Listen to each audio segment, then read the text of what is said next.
Millennials don't talk about money directly. They joke, they meme, they pretend it's chaos humor. But the pattern is deeper. This isn't about budgeting. It's about imprinting. They were children during economic shockwaves. 2008. News anchors using the word collapse. Parents glued to screens. Dinner conversations turning quiet. Some lost homes. Some lost savings. Some lost certainty. And children watched. Behavioral research shows repeated exposure to instability wires the brain for threat detection. Not dramatic. Adaptive. Not fragile. Alert.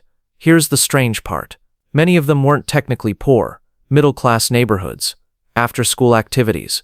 Normal birthdays. But unpredictability doesn't need poverty. It needs inconsistency. 1 month secure. Next month uncertain. Allowance disappears. College plans shift. Parents whisper about refinancing. Small scenes. Deep imprint. Psychologists call this economic uncertainty conditioning.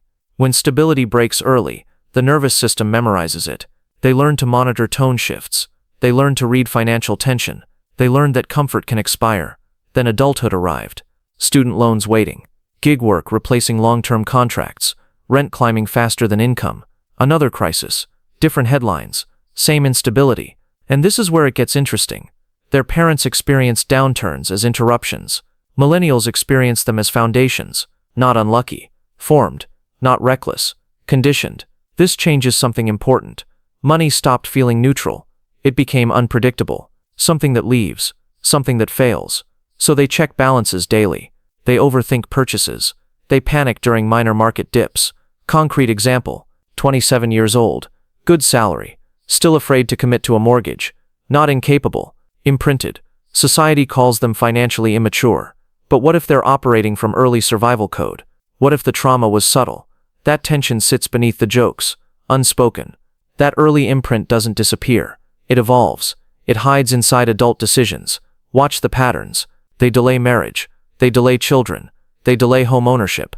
Not selfish. Calculating. Not commitment phobic. Risk aware. Behavioral economists call this loss aversion sensitivity. When early loss feels unpredictable, future risk feels amplified. So stability becomes obsession. Emergency funds. Side hustles. Passive income videos at midnight. They don't chase luxury first. They chase safety. But here's the paradox. The same generation labeled financially anxious also fuels impulsive spending trends. Flash sales. Travel splurges. Buy now, pay later. Contradiction. Not exactly.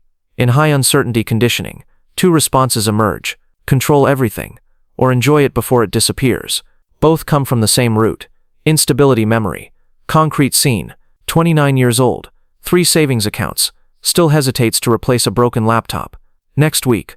Books a spontaneous international trip. Not irrational. Oscillating. The nervous system swings between restraint and release. Psychologists describe this as scarcity imprint cycling. When security feels temporary, long-term planning feels fragile. So they over-prepare. Or over-escape. And this is where it gets interesting. Employers notice something. Millennials negotiate harder. They question contracts. They research benefits in detail. Not entitled. Vigilant. Not demanding. Preemptive. Trust doesn't come easily. Corporations feel temporary. Loyalty feels risky. Because they watched institutions fail before adulthood. Banks collapsed. Housing markets froze. Pensions vanished from headlines. So they diversify income streams. They distrust long promises. They prioritize flexibility over prestige. This changes workplace culture. It changes housing markets.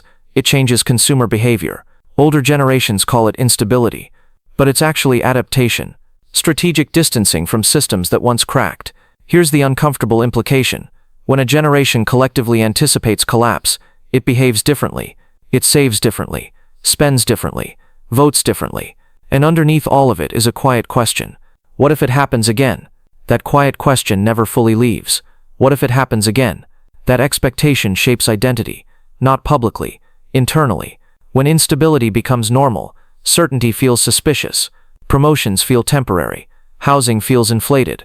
Retirement feels theoretical. So long-term belief weakens. Short-term positioning strengthens. They rent longer. They switch jobs faster.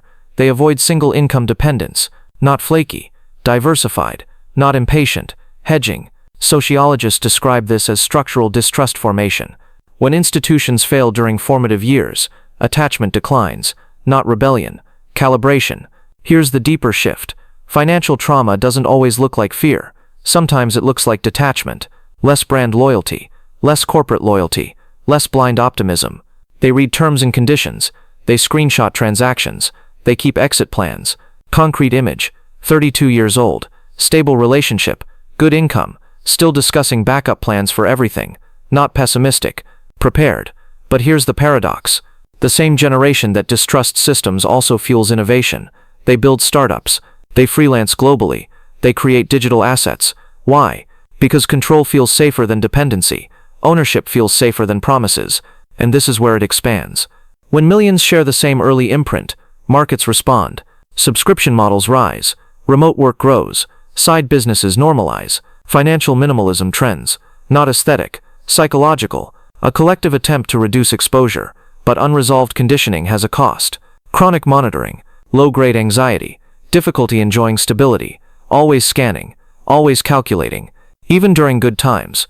This is the hidden part. Financial trauma isn't dramatic. It's procedural. It lives in habits, in hesitation, in quiet overanalysis. And here's the final tension. If they don't recognize the imprint, they pass it forward. Caution becomes culture. Hypervigilance becomes identity. So the real question isn't whether millennials are bad with money. It's whether they were trained to expect betrayal. Different framing. Different outcome. If this pattern feels familiar, observe it. Not emotionally, strategically.